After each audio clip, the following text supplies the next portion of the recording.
Kristi Noem didn't walk into that hearing expecting her credibility to unravel in front of millions of people, but that's exactly what happened the moment she was asked a question so simple it should have taken her 5 seconds to answer. A cabinet secretary, one of the highest-ranking officials in the country, was asked whether a photo publicly posted, widely circulated, and already dissected by half the internet was real or digitally altered. And instead of answering, she froze behind talking points, dodges, and empty phrases that only made one thing clear: she could not speak the truth about a picture. His time has expired. I now recognize Mr. Swallwell for 5 minutes of questioning. Thank you, Madam Secretary. You have an important job. I think you have one of the most important jobs in the cabinet. Thank you for doing it. I want you to have credibility and be taken seriously as you do the job. And so I want to put to rest this question about Mr. Garcia in this photo that the president posted on April 21. Madam Secretary, you agree that the letters MS and the number 13 in Times Roman numeral font, that they are doctored on this photo, right? Congressman Abrego Garcia. No, I'm just asking about this photo. It wasn't based off of tattoos. It was based off an entire case. And I'll accept that case against him. for the purpose of this question. You agree, though, that this is doctored. Is that right? The same protocols that are Madam applied Secretary, to every I want you to have individual with law credibility, enforcement. and I want you to be taken seriously. Is this doctored or is it not Sir, doctored? I am taken quite seriously Is it because doctored I approach or my not job doctored? with the importance that the president has given me to do I understand. my job. Is it doctored or not One thing doctored? that's important to remember is that every single time a case is built. Madam against Secretary, I have a individuals, 7-year-old, the a same 6-year-old, and a protocols. 3-year-old. I have a bullshit detector. I'm just asking you, is this doctored or not doctored? Sir, the protocols in the case built against Can you Abrego answer the Garcia question? were exactly the same. Madam Secretary, I don't have you're- any knowledge as to that photo you're pointing to. Okay, can you I take her, don't, sir. can you show her the photo? Walk her the photo down there. No, that one. Please take a look at this photo. It was tweeted by the president on April 21. It's been hanging out there for about a month. So what is your point? My question is the numbers and the letter MS-13. Could you look at the photo, please? It's right in front of Are you. you saying Abrego Garcia is not a wife No, beater? no, ma'am. That he's not a criminal? Ma'am, He's not a human trafficker? And ma'am, he's not a member of MS? You vouched for Mr. Garcia when You're your team vouching for said, a man ma'am, you that is vouched a for him when known you said he was violent mistakenly deported. Sir, I didn't vouch for him. I did not say In that he photo, should have been deported. Absolutely. it's so There was telling never that a you mistake won't look at the deport him, photo. And we will not be bringing Was him back it to this doctored or country. not? In staying here, if Can he you comes look to back your the right country, he at would the be photo in leaving front of right you? away. Madam Secretary, can you look to the right at the photo in front of you? I have seen this Okay. photo as you held it behind your head. Thank you. And the letters MS and the numbers 13, are those Is this your doctored or entire not? testimony today is on a doctored photo? You don't want to talk about the facts? Okay, The so you- importance of our national security? You acknowledge it was Do doctored. to make sure that the United States is protected? Madam and Secretary, from this is not a violent hard question. criminals? Are those doctored or not? Sir, Is that actually on his hand or not? This is unbelievable to me that you're focused. It's unbelievable to me that you can't look at the photo and tell the American I looked people. at the photo, but I don't have any knowledge as to this photo. Okay, so it's been hanging out there for 4 weeks. You are one of the chief law enforcement officials in the country.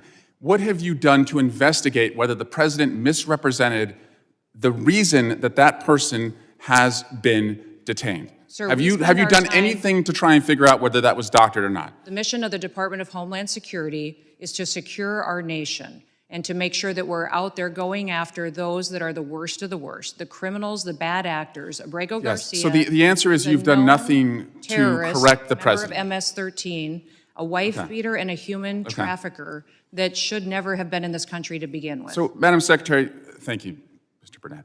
2 weeks ago, your agency deported a 4-year-old American citizen in a stage 4 cancer battle. What are you doing to get him back to the country so he can get his treatment?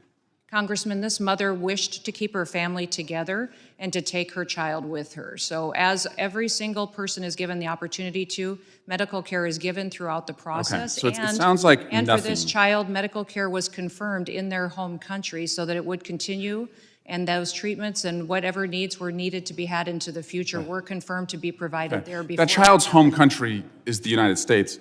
Do you believe you have a right to deport a U.S. citizen? That mother chose to keep her family together, and that is what President Trump is focused on. That's making not the sure facts of the case. that- yes, it is the facts. Madam This Secretary, mother moving on, confirmed that she wanted to do keep you her have a child right? with her, and our families and parents are given that ability to keep their children with them when they return to their home countries. Madam Secretary, do you have a right to deport a U.S. citizen? No, we do not deport U.S. citizens and have not deported U.S. citizens. Except the 4-year-old that we just No, referenced. that mother chose to keep her child with her, and that is her prerogative, and the law was followed in allowing her the opportunity to do that. So, Madam Secretary, I'm a former prosecutor. I have put people away for life sentences who are gang members. I don't need to wear costumes to show how tough I am. What makes me different from you is when I put those individuals away, I did it with the weight of the law behind me. And I yield back. Mr. Chairman. Gentleman yields. I ask unanimous consent to enter an article from Fox 45 that states documents reveal a second protective order filed by the And when someone in her position can't be honest about something that basic, what does that mean for everything else she claims? Eric Swallwell hadn't asked her about classified intelligence or ongoing investigations. He wasn't grilling her about strategy or operations. He was asking her to look at a photograph and say whether the text on it was edited. That's it. And the fact that she refused over and over again set off a chain reaction of disbelief that rippled across the room. Because when a top official refuses to acknowledge something visible to the naked eye, viewers aren't just watching an uncomfortable exchange. They're witnessing a breakdown in trust that goes far deeper than a single image. Swallwell opened with respect. He acknowledged her position. He recognized her responsibility. He even said he wanted her to have credibility. And then he asked the question that would expose just how fragile that credibility really was. The image in question, a photo shared by the president showing a man with bold MS-13 markings on his hand, had been debated for weeks. Commentators analyzed it. Digital experts weighed in. Rumors suggested the markings weren't genuine. Analysts claimed they didn't match known tattoos or documented evidence.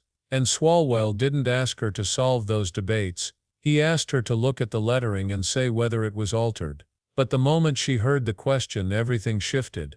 Instead of answering directly, she danced around it. She talked about protocols. She referenced cases built against individuals. She insisted on the seriousness of her job, yet still avoided the simplest part: is the photo authentic? Every second she dodged made the silence louder, the hesitation sharper, and the truth harder to ignore. Viewers could feel the tension tightening as she refused even to glance at the image right in front of her.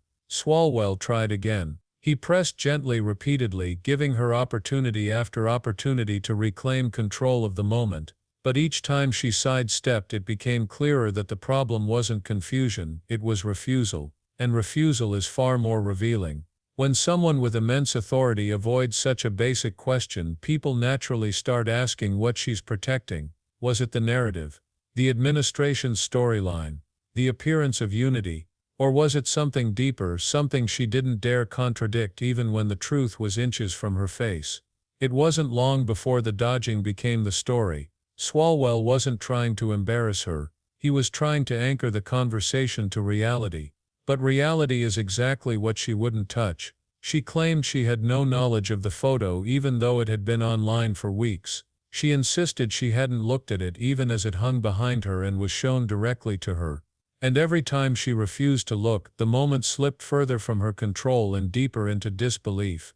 Her evasiveness wasn't just uncomfortable, it was alarming. Because if a cabinet secretary can't confirm whether letters on a picture are real, how can she be trusted to speak honestly about anything with higher stakes? Policies, enforcement actions, national security, human lives. Everything depends on credibility, and credibility dies the moment truth becomes optional. That's why viewers felt the intensity of the exchange. It wasn't about one photo, it was about what that photo represented. But the hearing didn't stop at the image. It took a sharp, devastating turn when Swallwell confronted her about an entirely different case, one involving a 4-year-old American citizen battling stage 4 cancer, a child whose life depended on treatment, a child who needed stability, care, and medical consistency, a child who should have been protected. Instead, he was deported. The mere idea of removing a U.S. citizen from their own country under such circumstances is staggering. Reports claim medical advocates were horrified. Legal analysts said the government has no authority to take such action. Commentators online asked how this could even happen. Yet when Swallwell asked Noem how her department was addressing this wrongful removal, she didn't acknowledge the mistake. She didn't address the legality. She didn't express concern or urgency. She hid behind a new talking point that the child's mother chose to keep her family together. But deportation is not a family choice. Deportation is a government action, and no parent can choose an outcome the government forces upon them. The logic didn't hold up. The legal explanation wasn't accurate, and yet she repeated it with the same deflection she used for the photo. If the child was a U.S. citizen, medical care abroad was irrelevant. If the government removed him, intent didn't change the reality.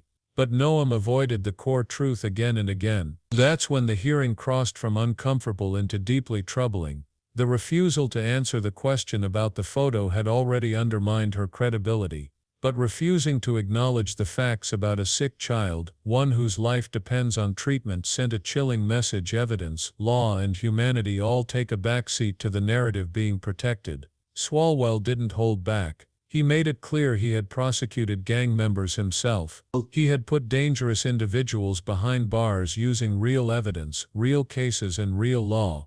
And he didn't need theatrics or costumes to prove his toughness. His point was simple: power means nothing without truth. Enforcement means nothing without integrity. And a cabinet secretary who won't confirm the authenticity of a picture cannot expect Americans to trust her with far more consequential matters. The most unsettling part of the hearing wasn't the back and forth. It wasn't even the refusal to answer. It was the realization that truth had become secondary. When the authenticity of a photo is avoided for political convenience, accountability collapses. When a U.S. citizen child is removed from his home and the explanation is replaced with talking points, the system breaks down. When a leader refuses to face verifiable facts because they conflict with a preferred narrative, democracy itself is put at risk. This isn't about left or right, it's not about political ideology. It's about the basic expectation that leaders will tell the truth, that they will acknowledge what they see, that they will protect citizens, especially the most vulnerable, that they will correct wrongs instead of denying them. When those expectations fail, everything else starts to crack. Some analysts say this moment will follow Noem for years. Others believe it reflects a broader pattern within the administration: prioritize messaging, even if the facts don't fit. Immigration advocates warn that this exchange highlights a growing trend of using fear-driven imagery, sometimes questionable imagery, to justify aggressive enforcement. Commentators point out that when officials evade simple questions, it often signals deeper issues behind the scenes. But beyond speculation, beyond rumors, there is one undeniable truth. In that hearing room, Kristi Noem had the chance to reassure the public, to demonstrate honesty, to show leadership. Instead, she chose silence, deflection, and avoidance. And the cost of that choice was visible on every face watching the exchange. Because if a government cannot admit when an image is edited, how can the public trust it to tell the truth about anything that truly matters? So as the hearing closed, viewers were left with a single haunting question, a question Noem refused to answer, a question that now echoes far beyond the room where it was asked. If the truth is this hard to admit, what else isn't being told? Thank you for watching. If you want deeper breakdowns of political moments like this, make sure to like the video, subscribe to the channel, and turn on notifications so you never miss what happens next. Your engagement helps us keep shedding light on the stories that matter.